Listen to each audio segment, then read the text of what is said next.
This is breaking news from the Las Vegas Review-Journal.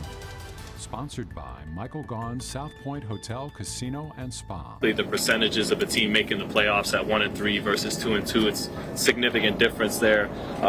Do you view this this early as a bit of a both sides of that statistic too, you know. No, we got to get going. That's all there is to it. We got to get going.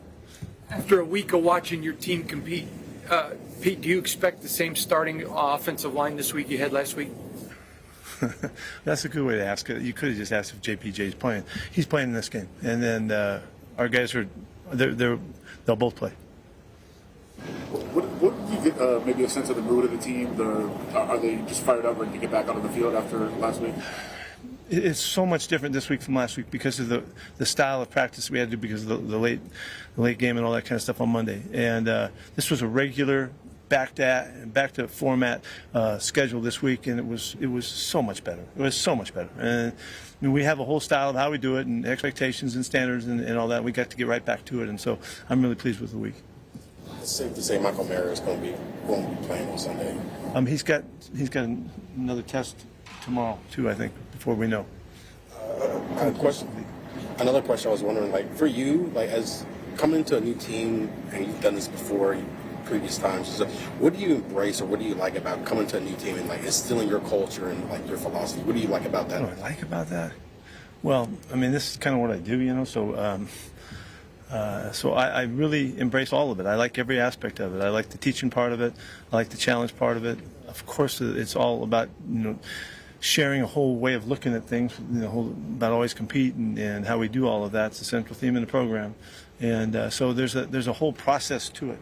And we went through the early aspects of it, but it doesn't mean much early on. They hear the words and they hear the thoughts, you know, until we actually get out here and practice and work and have games to deal with and the issues that come up with games, wins and losses. So I like every aspect of it. You know, to me, every bit of it is a challenge to compete and figure out how you can do something a little bit better. Be curious to all of the things that are doing well and that aren't doing well, and to try to, you know, put that all in perspective and make really good choices and get better and move forward.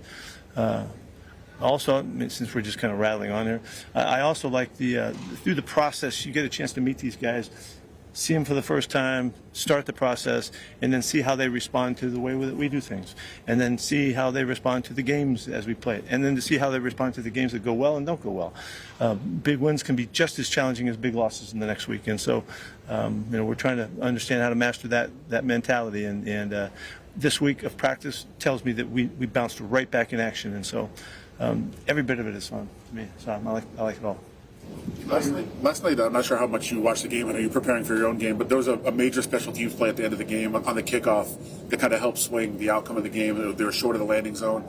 Is that like another way to drive into your players how important every single special teams play is? Man. I guess, how do you feel about how that? Yeah, I mean, it could have been that play. It could have been a PI. It could have been whatever, you know, in a critical situation. Yeah, it's always the very next step you take, and that's the next play that you're faced with. It isn't about what just happened or whatever, and hopes that you are focused so that you can execute like we're counting on, and like your teammates were counting on. And so, you know, the fact that they missed the landing zone on that kick, you know, he's probably kicked thousands of balls that weren't there, and so that one got away, whatever. Yeah, but every play is crucially important, and you don't know which one's going to, you know, spell, you know, the aspect of the result of the game. So you got to play them all right to the max.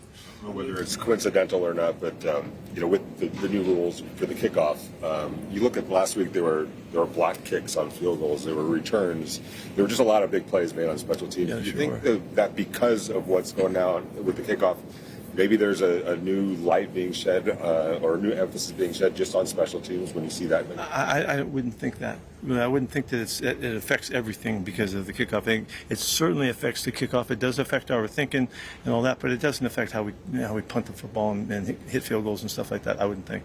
But it is you know, the first couple weeks, just like when you're a new team, you show what you are doing, show who you are and what you're trying to get done, and the other teams get to take advantage of that. They didn't know. Like when you're a new team like us, they have to figure us out because they don't have last year. We can look at last year's film. We can look at Ben when he's coaching at Detroit. We have all kinds of different ways to go, and I think that you see a big transition maybe in the kicking game because it's 3 weeks old and everybody got a chance to see everybody, and it's pretty hard to hide it after a couple weeks.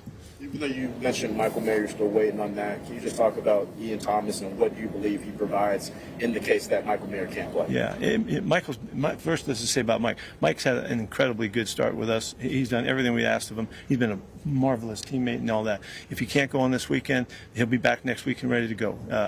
Ian has been right there every step of the way. It was a really fortunate get for us. He's got experience and background, versatility, all of that, and they really share those roles for us. So Ian will jump right in if Mike can't go, and will do a totally good job in his with his opportunity. So I'm not worried about that.